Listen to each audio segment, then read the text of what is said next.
Hi ladies, welcome back. So today's video is going to be a makeup tutorial on the look I'm wearing right now, and it is featuring the new Anastasia Beverly Hills Shadow Couture palette. Yeah, this palette is the first time I've ever tried Anastasia shadows, and I love them. Like, these shadows are bomb. Like, I'm kind of obsessed, and I want to get some singles because these are amazing, and I'm like, I just love this palette. Like, overall, it's just a great palette. Like, look at this color selection. The quality's amazing. Just overall bomb for like $30. Like, that's cheap for an eyeshadow palette to me. And it comes with a brush that is actually good. I use it in the tutorial. But yeah, we've got this really smoky kind of black spotlight eye, because I posted this photo on Instagram. Can you even see it? Oh, there we go.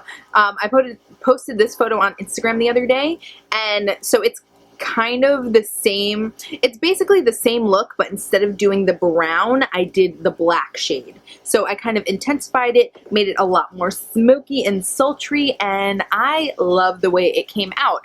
I wanted to do something a little bit more sexy and sultry because my recent looks, there you go, speak English, Ashley. My recent videos, god damn it, my recent videos have been more like on the neutral side, like not as intense, I would say anyway. Actually, I've done a bunch of smoky eyes, but this one is way more intense than those, and I was just feeling in an edgy mood. So I came up with this look for you guys. I hope you enjoy it. My hair is straight. This is weird. I don't remember the last time I filmed a video with straight hair, but okay. I'm like a mess today. I'm gonna go to sleep. But yeah, I hope you enjoy this video. Give it a thumbs up if you do. Make sure you subscribe to my channel if you're not already. And let's just jump right into the look.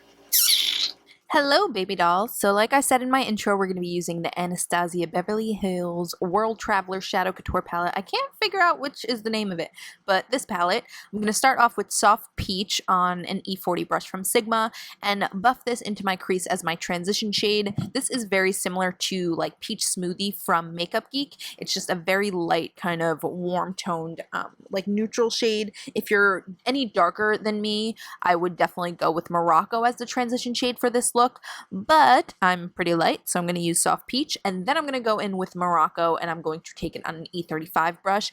I'm going to buff this a little bit more directly in the crease, but I'm still going to buff it out a lot because I don't want that intense like terracotta shade to be too intense. Like I said, we really want to build on the gradient in this look because the lid is black.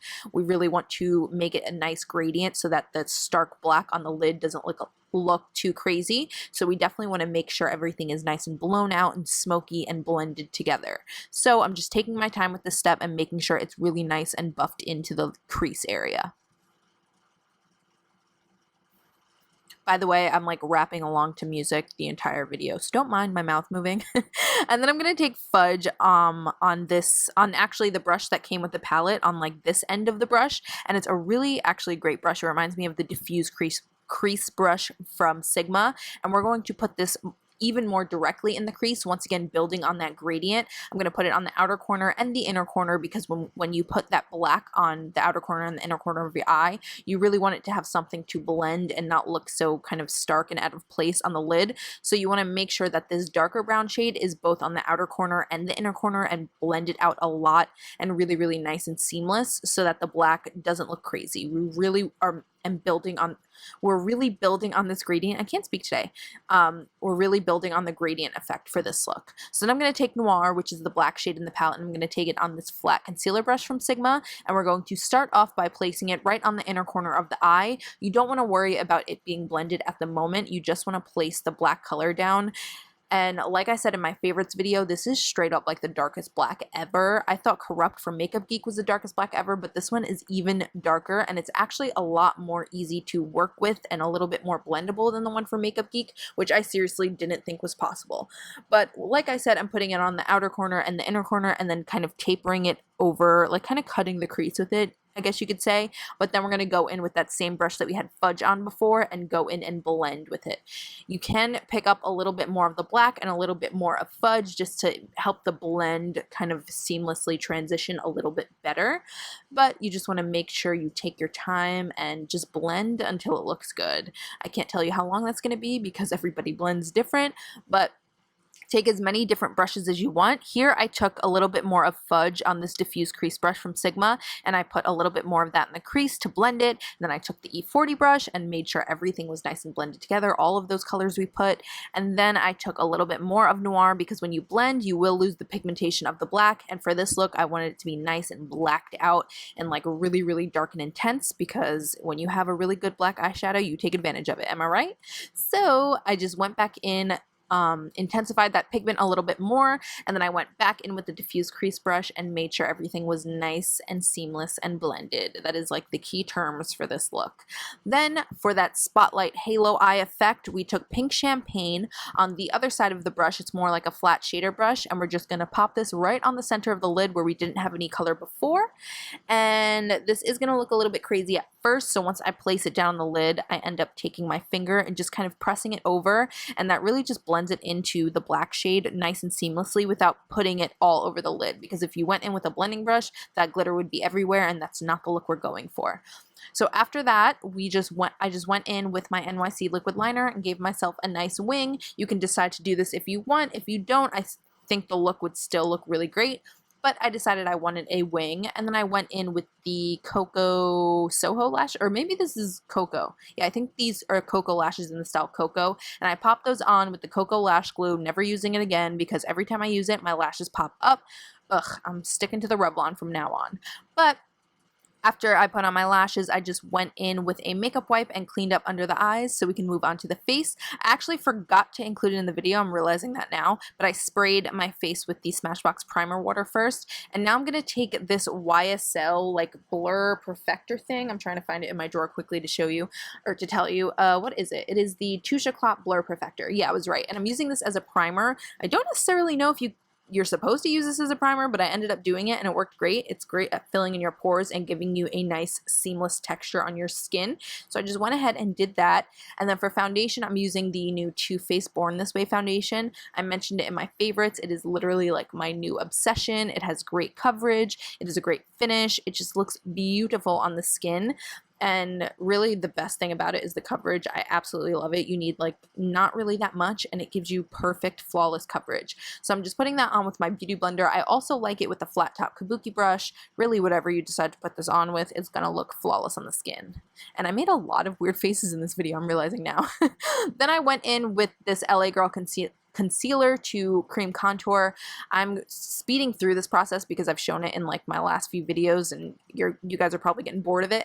But then I'm taking the Real Technique sculpting brush and just going over where I put that contour shade. And then I'm going to go in with my MAC Pro Longwear concealer, another favorite of the month, and I'm just going to conceal and highlight the face, putting it on with a concealer brush and then blending it out with a beauty blender. Once again, speeding through this process because you guys have seen me do it 100,000,000,000 bajillion times. Am I right? Let me know in the comments actually if you like seeing me do my whole face, or if you prefer not to because you've seen it so many times. Then after that, I just went in with some loose powder and a wedge sponge and just did the baking technique. Once again, I've showed this in the last few videos I've put up, so I decided not to. And then I'm going in with an oldie but a goodie, the Hoola Bronzer by Benefit. I haven't used this in so long and I absolutely love it. I'm just taking it on an F10 powder brush from Sigma and going ahead and contouring / bronzing my skin. When you do the baking technique, it's really easy to bronze and contour after because you know exactly where not to put your bronzer. And so once I did that, I just went ahead with another powder brush and just brushed off all of that extra powder, and my skin was nice and baked and flawless. Flawless. Then I went in with Makeup Geek blush in the shade Spellbound. It is like a perfect kind of pink, everyday, goes with any look kind of color. I've heard other people compare it to like Melba from MAC, which I've never tried, but apparently it's like a cult favorite. So I guess if you like that, you will like this. But I'm just popping that on my cheeks with a large angled contour brush from Sigma. And then I'm going in with Champagne Pop, you already know. And I'm just popping that on top of my cheekbones as usual because I literally can't live without this stuff. It is like life in a pot. I'm obsessed with it.